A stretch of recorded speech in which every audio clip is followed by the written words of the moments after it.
Hey there, and welcome to my little talk about Windows dedicated hosting. I just want to briefly talk about the main points about dedicated hosting and the different kinds of servers that come with it typically. So let's get right into it. You can think of a dedicated server as your own online operating system. The operating system which runs on a server is very similar to the one on your home computer. Typically there are Windows and there are Linux-based applications.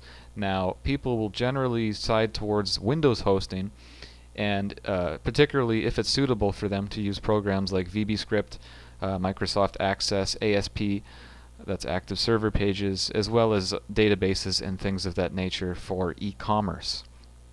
Linux, on the other hand, is commonly used as well, and you can also use Linux with databases too. Windows dedicated software is a managed server most of the time, and your service provider should keep you up to date, provide you with patches, back up your system, and manage security issues as well. And another thing is the price too. Windows servers generally are in the same price range as a Linux server. They also have come a very long way with security and speed in the past few years. So if your company or business needs to work with ASP, then it definitely is a no-brainer that you will have to use a Windows server. But since each server is made up of a different structure, obviously there will be some sort of differences, some minor things in the way you work with your websites on the back end or even on the front end of things. Windows is widely supported. It has many hosting options, but Linux does too. So remember to take your time and to compare all of the options.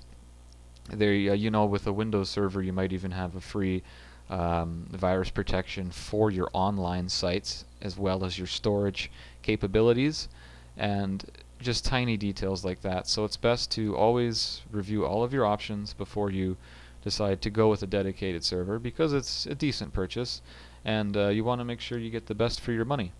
So I hope that this little talk was of some help to someone out there who's just getting started with hosting options. And if you want, you can check out my website at windowsdedicatedhosting.org. Cheers.